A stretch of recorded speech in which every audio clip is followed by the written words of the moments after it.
tsunami sirens, and I asked the borough to come on board and to give you any, if you have questions for her, to ask her questions.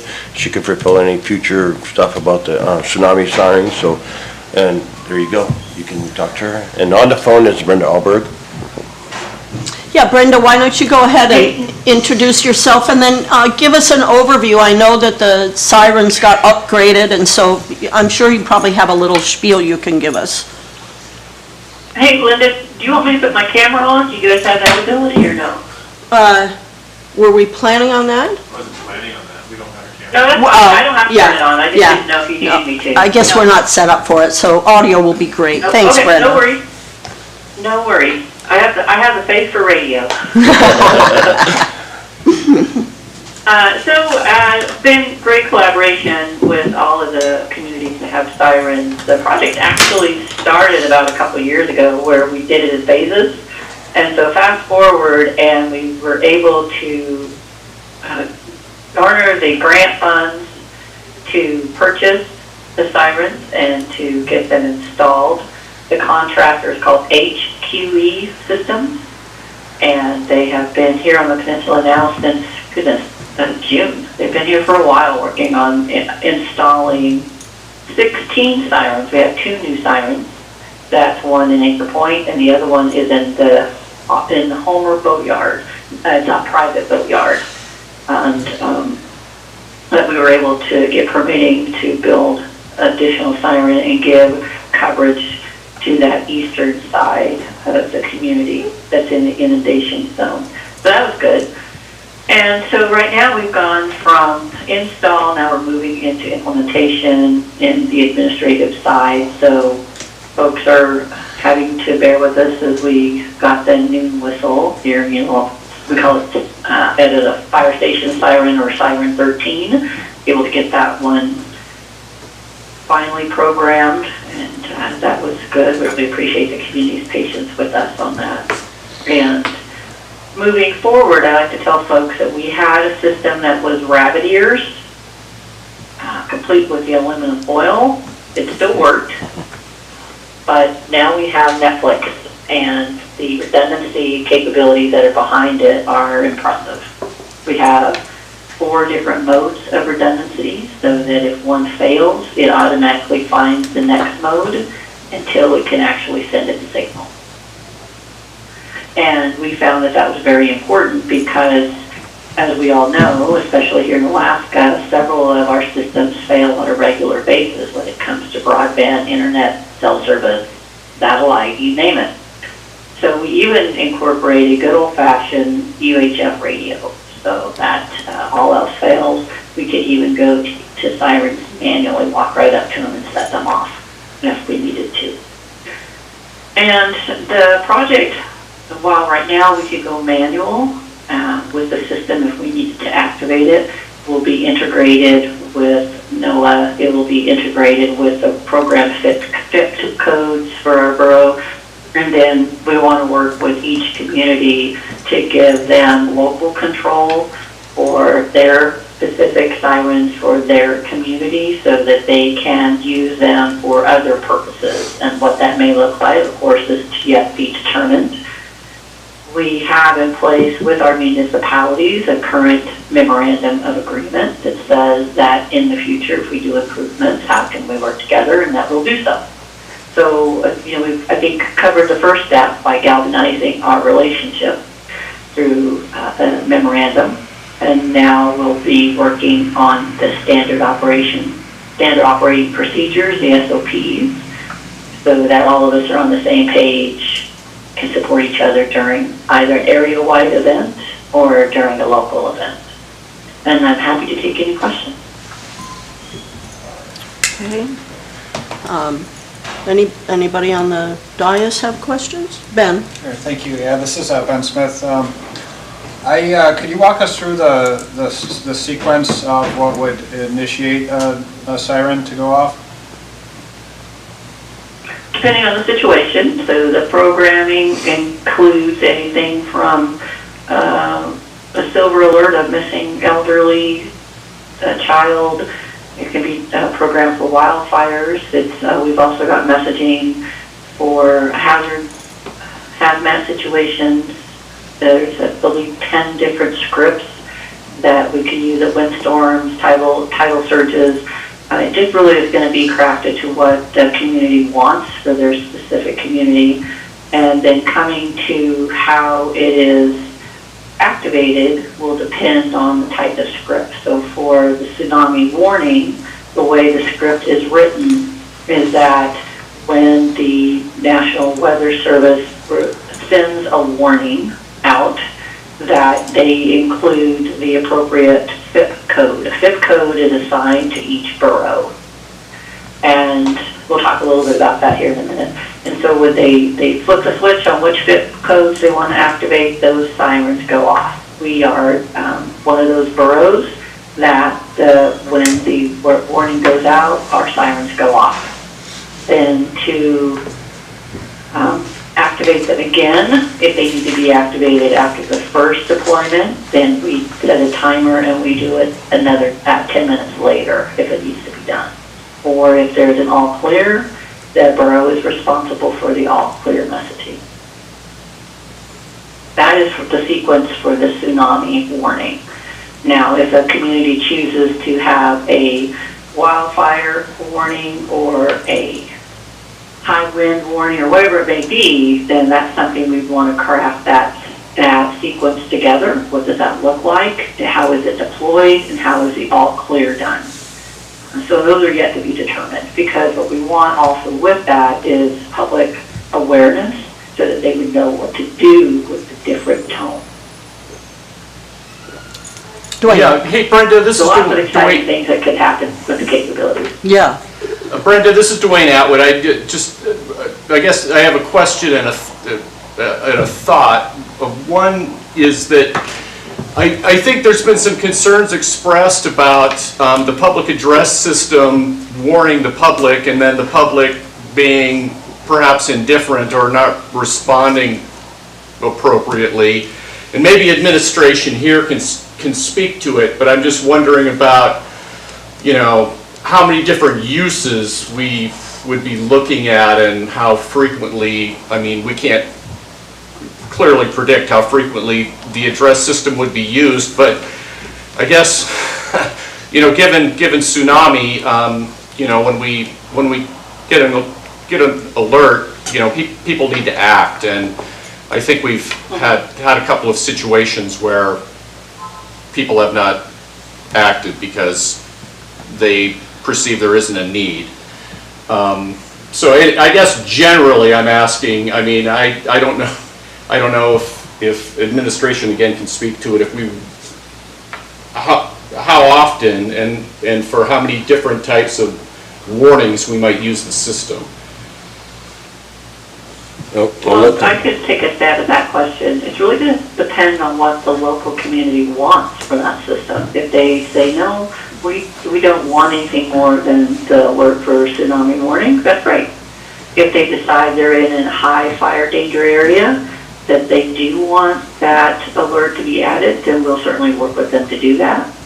Or let's say that they want to use the PA system. A great example would be for Mount Marathon. Let's say you guys want to use the PA system during that time frame to, if there's a mass casualty event during that race, or there's a need to move the populace from one area to another. So there's a lot of capabilities that this new system could potentially do. We could give access to both police and fire chief and the harbor master. The harbor master could have access specific to his siren in the event that he needed to notify folks there at the harbor for an emergency event. There's a lot of capabilities, I think, that we just haven't had the time to really scope correctly to create that SOP. And so I don't. But on the flip side of that, I do want to recognize what you're saying with warning fatigue, which that is very much the case in a couple of our communities, because it has gone off and nothing has generated. Thankfully, nothing has generated. And how can we mitigate that so folks can take it seriously? Even if they choose to take it as a drill, have they thought about what would they do should a real event impact their life? because it will be significant. I think that Chief Nichols did an outstanding job with his article after the last event. It was an all clear for Resurrection Bay. And I think we can certainly build on that, and the borough is here to support whatever that unified messaging looks like. I think that's very important, because what we don't want to see is that complacency that later is going to prove very dangerous for our community. So so there's really two threads here that we're talking about. One is the new system, which is very exciting, the new capability, even though it's not rolled out yet really, but the potential for it is very exciting. The other thing, though, that we're touching on is the issue specifically of the history of the tsunami siren as it's existed and how it's operated. And there's a real disconnect, I've been told, between NOAA and understanding that this borough is not just one location, and that so I'd like you to speak to how we solve this problem. My understanding right now is that when NOAA pushes the button for a tsunami, it goes off for the entire borough, which is not helpful if the tsunami is over on the Homer side of things. It's not helpful to the Homer people if it's over here on this side of things, but it's rarely going to apply to everyone in the borough. So that seems like we need to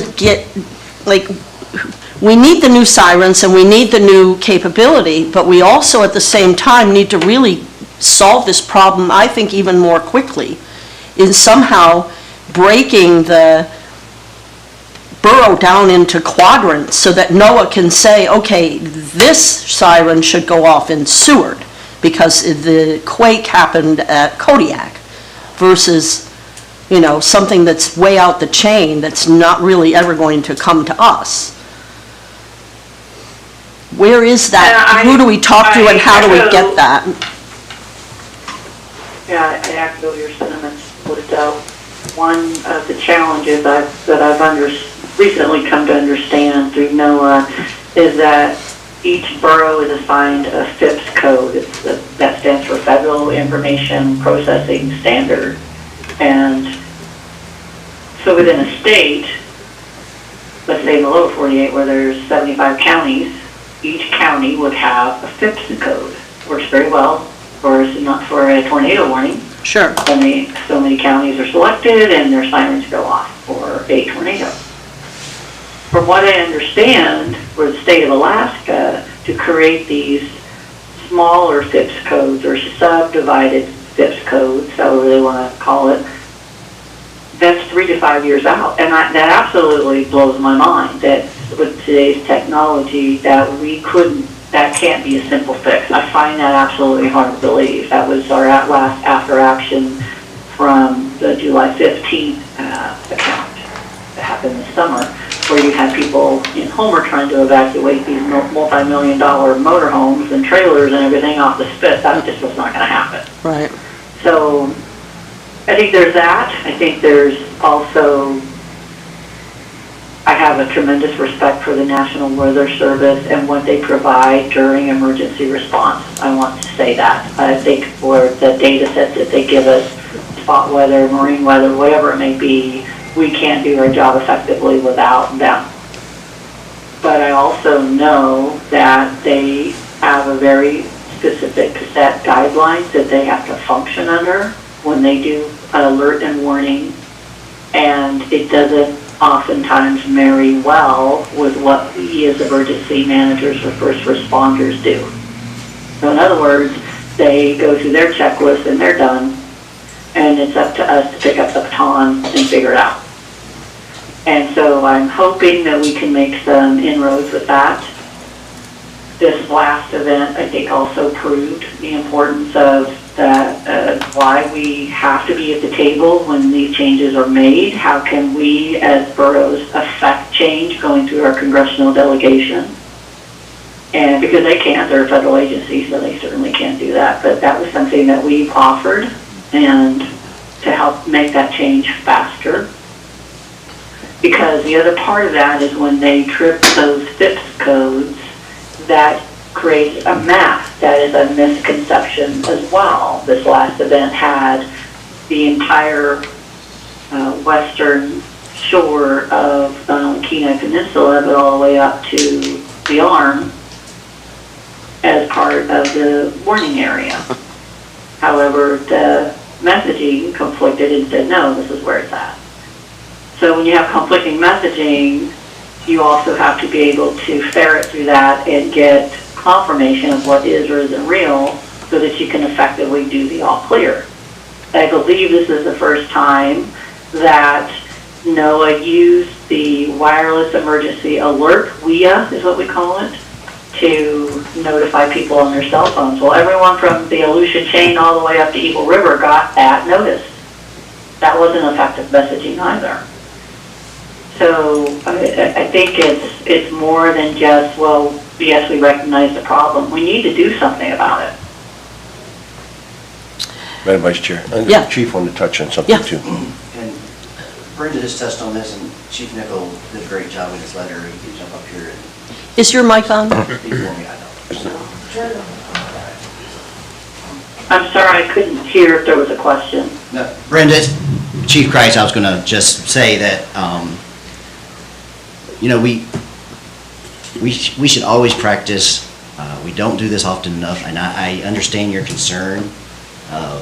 But remember, we have new immunization zones. We have, UAF is telling us it's not if, it's going to happen again. It's going to happen here in Seward. There's going to be an underwater landslide. I mean, they can pretty much point to where it's going to happen.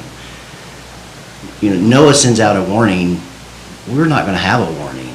You know, the first wave that's going to come in is going to be within seconds. So an earthquake in Anchorage created this, you know, wiped out Seward and Lowell Point, and, you know, back in the 60s, and that's going to happen again. And if we don't take every one of these sirens serious and say, just go uphill, just go uphill is all you have to do, we're going to lose so many lives. Just because the earthquake is in Kodiak versus where, it doesn't matter. This earth is still shaking. Alaska is still shaking, and they don't know how big of a earthquake here in Wasilla or here in Kodiak or here in Anchorage is going to create that landslide. And so we really need to trust that NOAA sends out the warning. We all take it serious. We go uphill. Here in Seward, we really don't have an evacuation location. We have evacuation routes. There's not anywhere big enough in Seward to put all of us during a tsunami warning. Just go up Lowell Canyon, go wherever you can get to high ground above at least 100-foot elevation. Take it serious until the scientists are looking at buoys, they're looking at possible wave actions. They're scrambling to get the information together to say, no, we don't think Seward's going to get a wave. They still don't know that we didn't get an underwater landslide. So we should all take this serious for at least the first half hour of an event. So I do agree, and it does make our jobs more difficult as emergency managers and emergency responders to deal with the complaints of the complacency and the, well, it said it's for Homer. Well, let's give the scientists just a few minutes. The borough's on top of it. They're always on top of it. They do such a great job. They will send an all clear as soon as we feel comfortable that it's, you know, that's the worst case scenario, right? We send an all clear immediately, or we don't send a siren because the earthquake was in Anchorage. Well, that's not going to create a wave for us, right? Well, no, it shook the ground enough to cause an underwater landslide.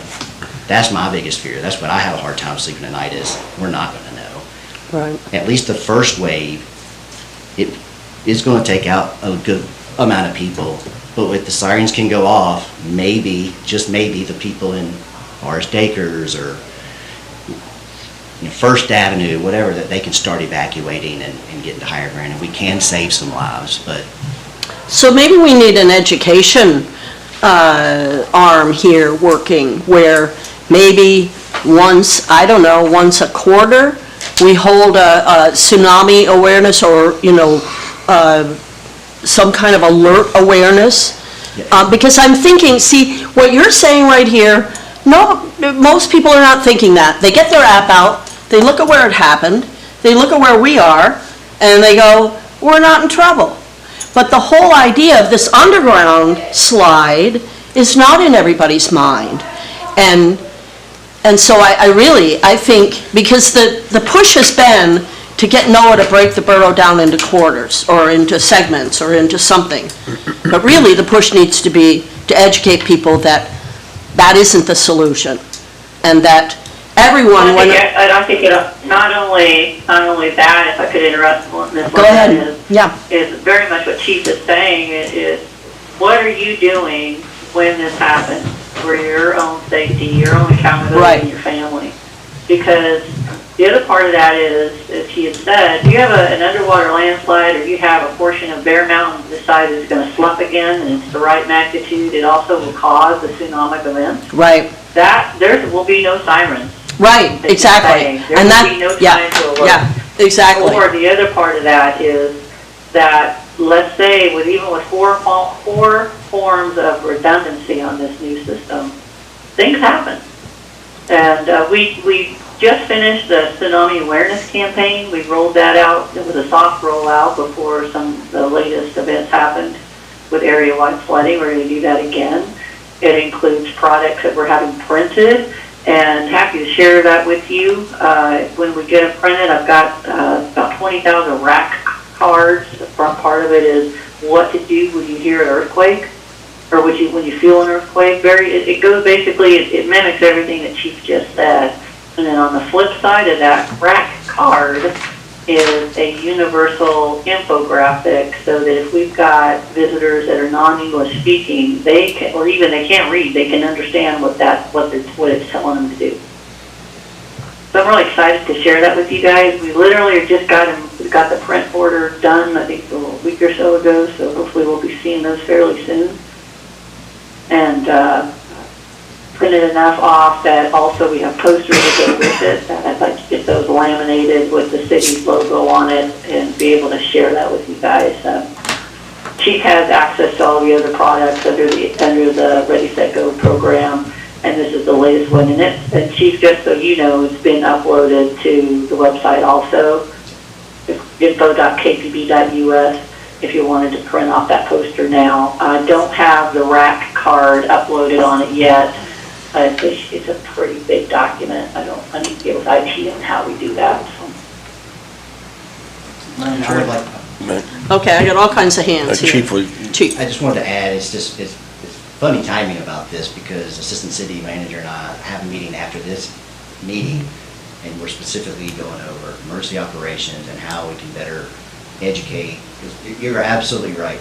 We're doing a poor job of educating, and it's really difficult when it's such a transient town. How do you keep people informed when they're moving here just for the summer, or they move away after their nursing gig, or it's very difficult to keep everyone informed, but that's a priority that we're handling right away. And Chief Nickel had another thing I didn't even think about pausing.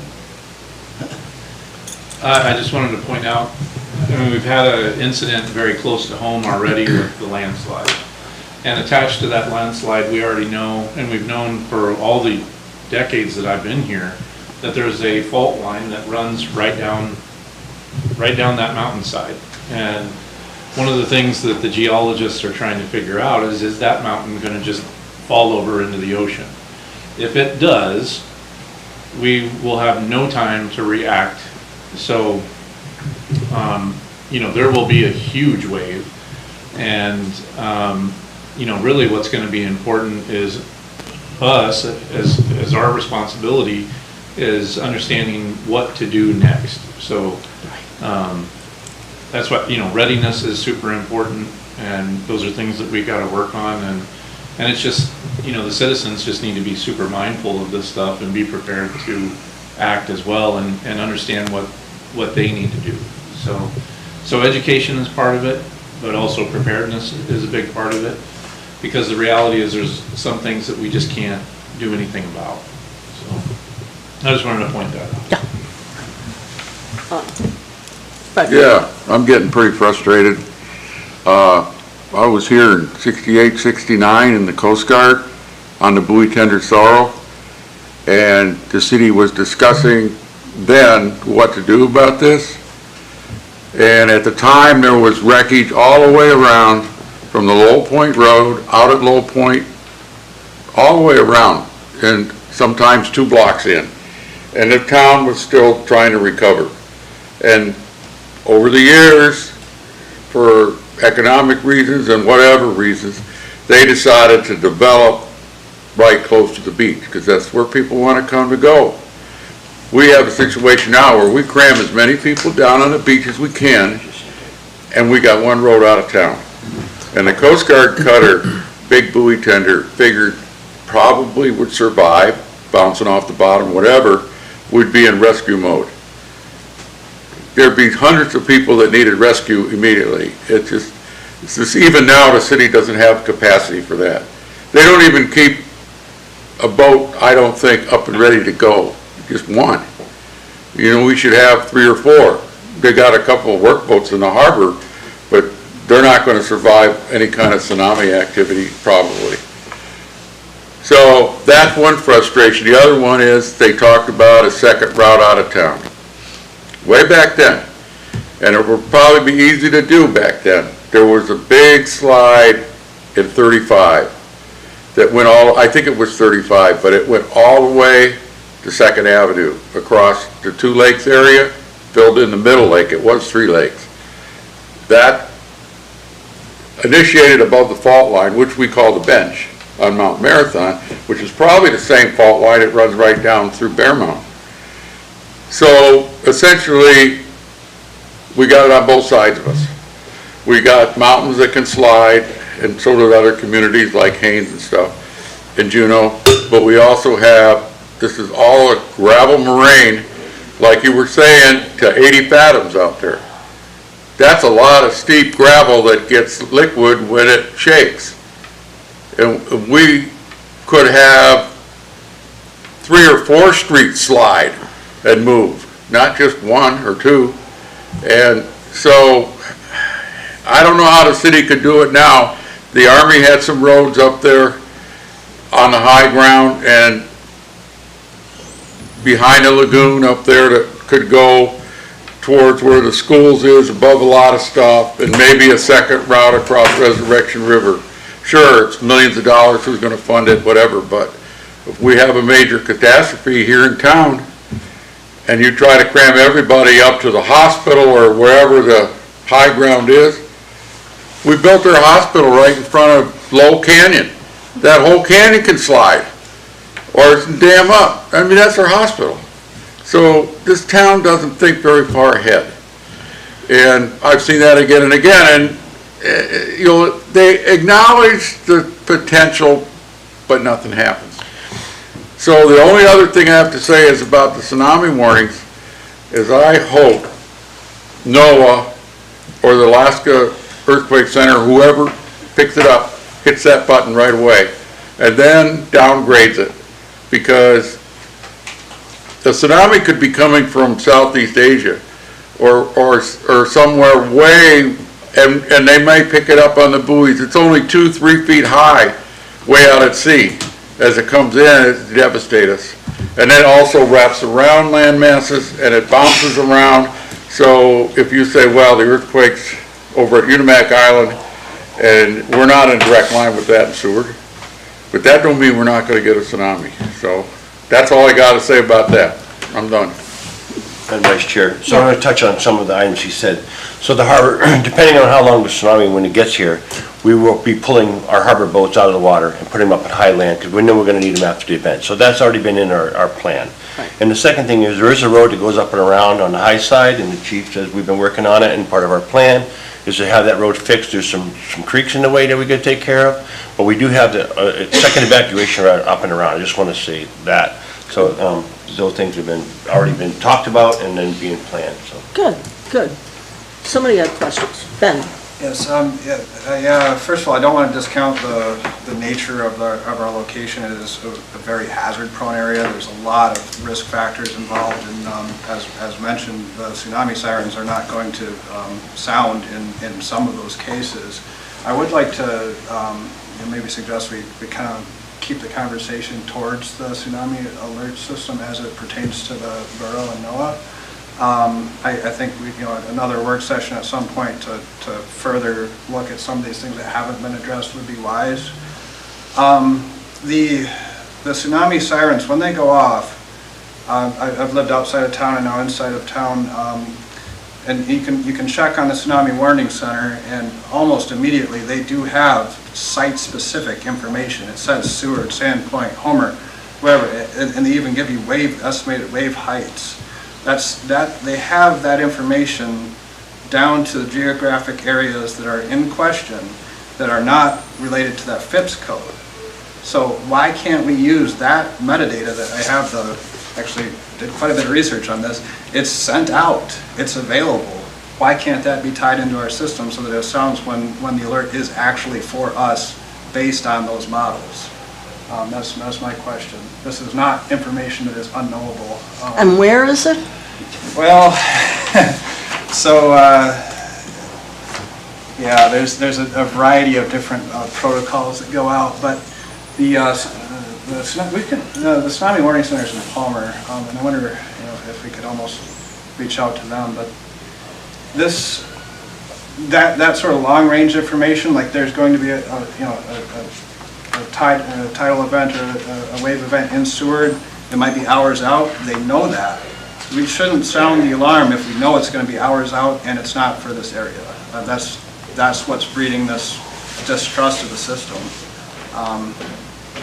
That July event was a perfect example of that, because that alert came over the phones, right? And we're, everybody pretty much looked at their phone and said, well, let's check this out, and you can verify from the source that wasn't for us. And I'm thankful that sirens didn't sound in that event. It's a busy time of year and it wouldn't have been necessary, right? So, not opposed to heeding the call when it's sounded, but we need to use the information and then coordinate with the powers that be. It sounds like that's, well, I know firsthand that that's difficult.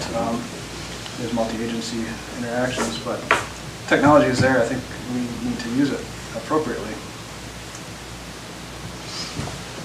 I think we need to think about the fact that a lot of people on the beach camping and hiking and moving around. A lot of people have phones, but there's some out there that don't, and all they've got is that whistle or siren and the announcement. Well, yes. And I want a question for Norm. Has anybody talked about the big ships coming in with their sirens, whistles, whatever sounds they may make? How close it would be to what we might have as a warning for one event or another? So when they're coming in because of the fog? Well, that, but even at other times, they may use the whistle for navigation or whatever, or warning, or just for their own ship use. And then they may be close to what we have on our warning system. I just wondered if anybody looked into that.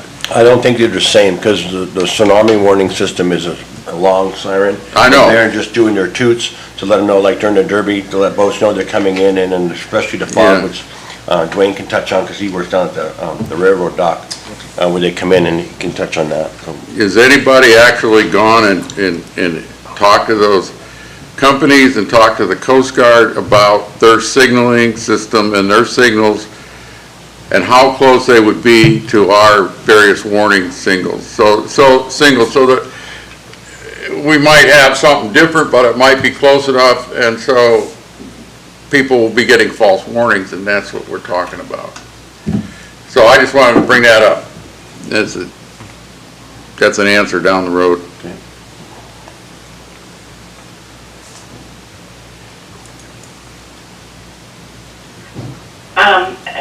Is there any more questions for me? I don't know. I guess, can that metadata that's in the tsunami alerts be broadcast on the new siren system for local areas? On the news sites? So just like the weather alerts that go out, they always, they have the text-to-speech synthesizers. That message could be broadcast. So if I understand correctly, you're talking about, so there's a couple different methods of getting a public alert and warning done that starts at the weather service level. And they use what's called iPods, and one of them is the wireless emergency alert. That was the cell phone you're talking about. The other thing is through the EAS, and that's where you would see the ticker tape at the bottom of the television or go over the radio. And my understanding for this last event, some areas got that one, but other areas didn't.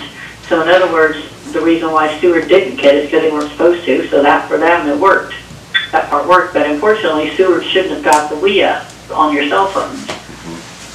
And, you know, it was one of those things when we realized that Resurrection Bay was equally as confused while their sirens didn't go off. I think it ended up being like 15 minutes before we finally realized we got to do an all clear because everyone's confused by what National Weather Service is releasing.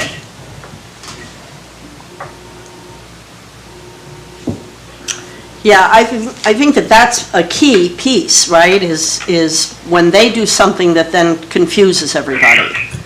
And I don't know. It does, and Go ahead. unfortunately a lot of folks seem to think that it's the borough that does it, and it's not. We're not the ones who do the initial warning. So there's something that's one of my top priorities because this can't keep happening. We realized, unfortunately, there was an individual who got ran over and killed in Kodiak during this last event. Oh my God. And that's unfortunate. That's completely unfortunate. Let's talk about local control of the microphones for a minute.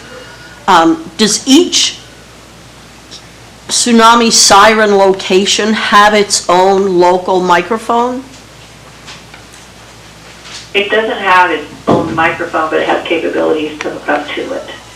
So you can manually hook a microphone to it, or you can use your cell phone, or there's also, it looks like an iPad, tablet that can control that particular pole if you're looking at one site-specific location. So the emergency, it's fair to make the assumption then that the emergency personnel in our area have that capability and are trained to know how to do that now? No, they're not. That's Okay. something that we will be working on with each city and creating a standard operation procedure so that we all are functioning on the same sheet of music. Okay. And so, just for public education, what's the total number of sirens that we have in the greater Seward area? So including Lowell Point. Let me pull that up real quick. I don't have it memorized, Linda, hold on. No worries. We have the one in Lowell Point, that doesn't count, right? But you're just looking for Seward specific. Well, no, I'm looking for the whole area, the whole Bay Area here. Okay, So we've got one at Lowell Point. 3, 4, 5, 6. 6 total. And 7 with Lowell Point, 7 with Lowell Point. so the 6 in the No, city, there's 6, there's a total of 6, sorry. 6 including Lowell Point. 4, 5, 6, 6. Okay.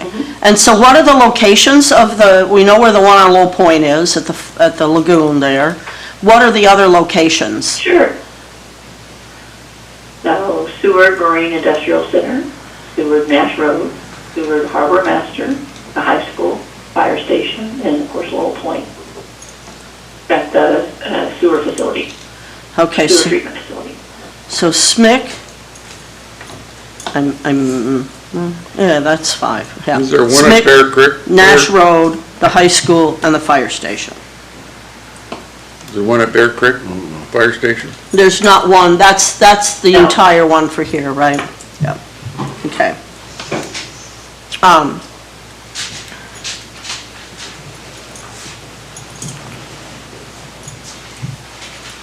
Okay. Thank you. Yeah. Yeah. Anybody in the audience have questions for Brenda before she? Yeah, does anybody in the audience have anything for Brenda? Yeah, I got a couple things here. First of all, Come up here, just Wolf, kind of- please. Oh, yeah, sure. Thank you. First of all, on the rendezvous points, when people head to wherever they're heading, It did it by yourself. I'm Wolf Kurtz, Bear Creek Fire, SVAC. Is this Wolf? Yeah, Yes. it is. Hey, Wolf. Hi Brenda. So on the rendezvous points and you know, as far as public address goes in an emergency, you're not going to reach people generally. I don't know why, but they hightail it out of town like at maximum speed. So you know, they're going to be out at mile 12 or the Bear Creek Fire Station. Some of them go to the high school. Nobody's real clear on where to go as far as, so that's obviously being discussed. And then how do you reach those people if they're not in range of a speaker when it's time to tell them something or tell them or send out the all clear? Then as far as local control of microphones, since 2016, we've been on the air within 10 minutes of every event, every activation on the EAS system, and including WEA and from the other end, from the EAS side. So we have a certain, I guess you could characterize it as local control of microphones. That's not specific to the tsunami address system. We're also working on technical improvements, including TVs and windows. We have broadcast television here now, and we're going to hook that up with the EAS. Uptake on TV will be slow because people have drifted away from using that, but by putting televisions in windows like at Bear Creek Fire and the Chamber and in Safeway and at the Senior Center and things like that, people will be able to walk up to a window and see like the ticker running for an EAS activation, that kind of thing. So we've gotten complaints on the radio side of things because usually it's a one-man show. And can't stay on the air all the time, so they say, oh, we tuned in the radio station, but there was music running with, because you have to take a break and collect information and whatnot. So with the television ticker running during an activation, there's a constant visual element there for people that's out there to see if they have television reception. And then a couple last 2 points. Dennis Bookey, who's the chair of the State of Alaska EAS committee, would be happy to address these kind of meetings. He's also he's very available. He owns the commercial radio stations on Kodiak, but he's also part of he's been involved in EAS in this state for decades. Is very knowledgeable, very accessible, and I suggest that anybody who has any questions about the technical stuff, he's a kind of a geek too, so he could answer all the stuff from top down. He can hook you up with the people on Fort Rich or Joint Base, whatever it's called now. And I've been working with him I've known him for decades also because I've been in the radio biz, the media biz for a long time, and he hooked our community up with a MNet installation. So we have installed over at the fire station in Iraq, we've got MNet, which is kind of it's part of the official display or dissemination network that where all the non-WEA stuff, this is all a lot of jargon, I understand, but getting out a few things here. There's stuff here in Seward that nobody's really, except for the radio and soon TV, is really aware of as far as participation in EAS. And he can also, so Dennis Bookey or anybody that's in the state EAS system or the folks that work with the emergency systems with the State Department of Homeland Security, they can address like the differences between the physical layer, the problems that FEMA has, and the problems that the federal government has with actually implementing further subdivision of FIPS codes. There's an administrative side of it, and then there's a technical side. It's more the technical side that's in the way. It's just the way things are networked now, and have been. It's just moving past that. It basically boils down to money. And then as far as a local campaign, shake, rattle, and run. I mean, if it shakes, you should run. You know, that's weird, that's the situation with the landslide that we had here, and I'm glad that people are recognizing that upthrust quake that we had in Prince William Sound that generated the landslide here just doesn't leave you with much notice. And then the final thing I've got is that on October 4th, there's an activation of the National Periodic Test. That's a nationwide activation of the emergency alert system on October 4th around 10. That's also the same day we do generally do the Weather Service test of the tsunami alert system. So it's I don't know if that's gonna be canceled for that day, but we're gonna have that national activation of the emergency alert system on October 4th. And that's all I got. Brenda, can you talk about how the silent tech checks now? I think that was a question that was supposed to be. Yeah, we touched on that earlier, Yeah. right? But I don't think Wolf was here for No, that. he wasn't. So just coming back, I wanted to touch base a little bit on public outreach. The easiest thing to do is to tell anybody is during an earthquake is you either run up 100 feet or 1 mile out. And because people don't know where to go, we have so many people that are visitors here, they don't know what that means. 100 feet or 1 mile out, and they seem to remember that. This whole thing's going to higher ground. A lot of times what we experience is, well, what's higher ground? Is it 50 feet? And people get really analytical when they need to know about their own safety. So I give them a number, 100 feet or 1 mile out. That seems to help.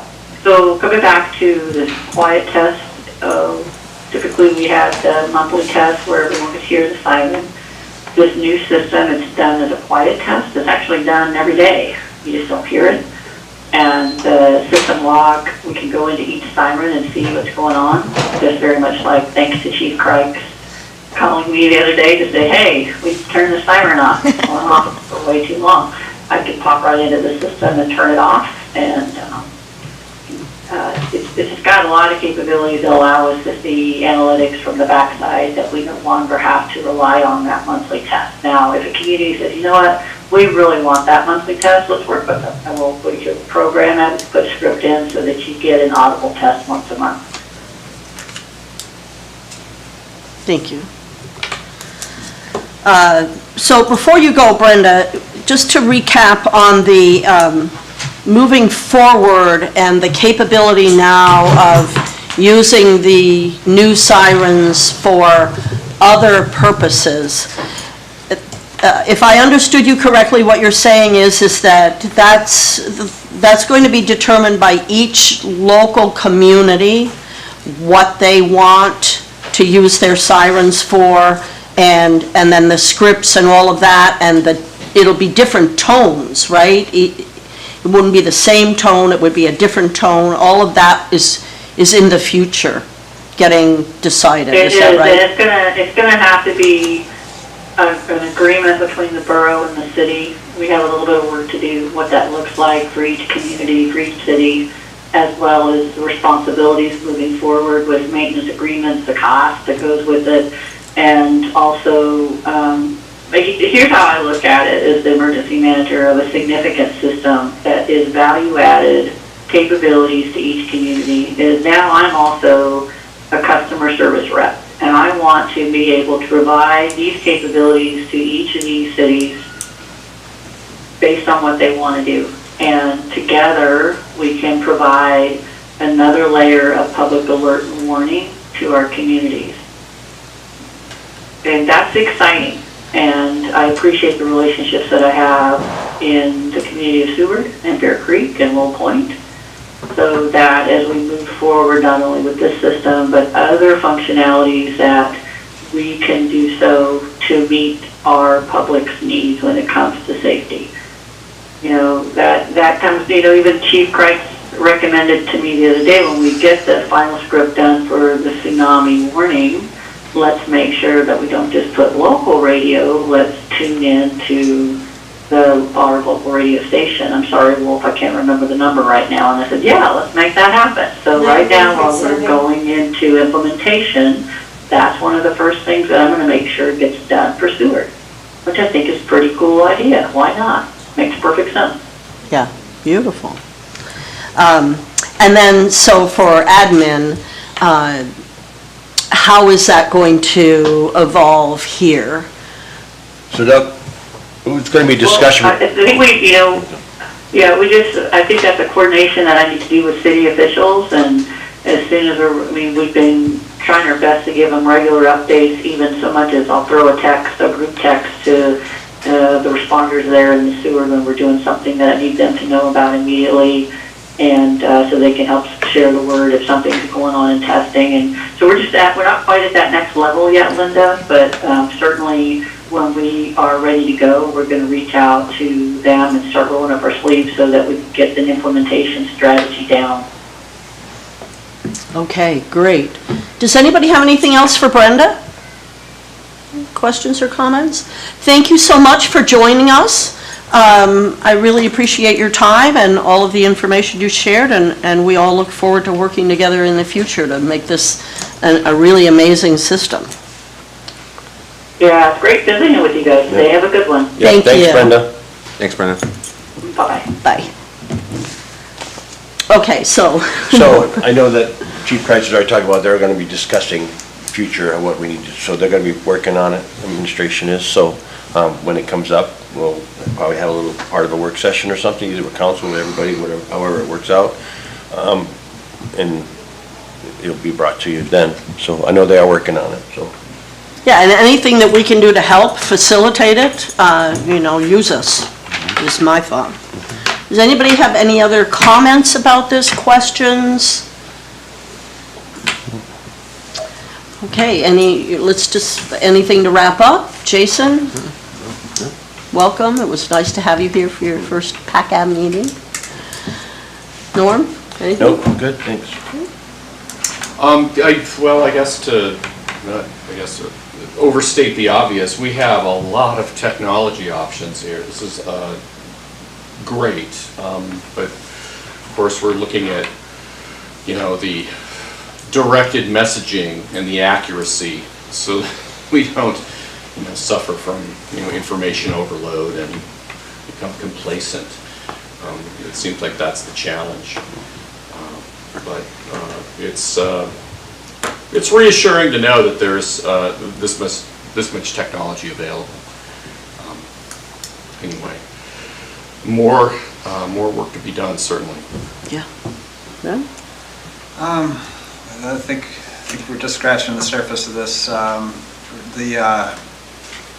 The FIPS code thing is it's a peculiar issue that that's a perfect example of that one size fits all does not fit all. In fact, it's obviously that was developed someplace where they had nice chunked out little counties, and it does not work for Alaska, and that's really unfortunate, especially considering that we are probably one of the ones that would benefit the most from this type of system being accurate. So hopefully it doesn't take 5 to 7 years to resolve that. I think probably goes without saying, I think echoed in many different ways, but the accuracy of this messaging and the relevancy of this messaging is of the utmost importance. Getting an alert is one thing, but you have to recognize that alert was generated from a system that perceived a threat. So that system has the ability to determine if that is indeed a threat or not. And that information, I think, is what we're missing here. There's a big difference between a 1 in 10,000 year event and maybe you shouldn't be near the beach. And I think we have the technology to make that distinction, and we should be able to do that. I think we should review this at a later date. Yeah. Thank you. Yeah, this discussion is really about risk assessment. And the warning is just the beginning of all the things that have to be considered. And that's very important. But if you don't have the whole thing set up, the warning doesn't accomplish saving lives like it's supposed to. And one of the things I think the city needs to is the loading of the danger zones with people. And so maybe you don't have people there all night, or maybe you limit the numbers, which makes it easier to evacuate. I know none of this would go well in the business community of reducing things, but saving lives, it would. So that's all I got to say. Thank you. Thank you to everybody. Thank you to Brenda for taking her time today to spend with us. I agree. I think the FIPS thing is she said 3 to 5 years, which we know bureaucracy tends to make it 5 to 7. I'm wondering if some form of subcommittee should be formed to help drive that, to write, a small group of people that just is working with the appropriate people at the National Weather Service and whatever, to try and move it along. There's just a thought. And then the other thought that I have is, I think we should do some form of property owner, lodging owner education. Because having been a lodging owner for 25 years, I'm guilty, really guilty, of not having my people always go, right? That one where it looked like couldn't come to us, I told my people they didn't have to go, and they're sitting at the water. So now I'm feeling like, okay, that wasn't the smartest thing. But I think that I'm probably fairly typical of a lodging owner, right? We have an app that shows where the earthquake is. And a lot of times if we can't get the radio or we're not near a radio and we don't have the radio app on our phone, that's where we're going to go. That's where they're going to go. They're going to look at the app. They're going to see where the earthquake was, and they're going to make their own decisions. And so I think having a training session maybe every spring for, you're going to fill your property up with visitors. Let's make sure you're trained to handle your visitors the best way should there be an emergency. I don't know. It's just a thought, but it seems like education is a really big need. And this is not, we're not in Kansas. It's not just a tornado. There's all kinds of things. So getting people educated on the best way to respond, if they hear the siren, if they feel the earth shake, right, with no siren, those things I think would really go a long way to making sure we don't have, a Lahaina incident, for lack of a better term. Any other? So Zoe, Brenda sent me a copy of that, with the cards that she sent out. It's pretty good. It has tsunami and it has on the backside. It's something that you can print out a bigger one for your B&Bs or whatever. Right. And the cards we'll probably have a bunch down in the harbor. We'll have some everywhere. So Right. I think, I know the last time people just said, we just tell them to go uphill. Right. I mean, follow the signs. And there was a sign missing for some reason. I don't know, it disappeared, but we got that replaced. I believe, well, Doug's not here. Did we get that one replaced on First, on 2nd Avenue? No, okay, I'll check on it, but I'm pretty sure it was replaced because it brought up, there was no sign on the corner at Van Buren, I think. Right. So I think there was one put there, so, just follow signs, go uphill. I mean, they have the new flyers out, that Chief had, they had them made up there, and we got them straightened up, and then they're out, so.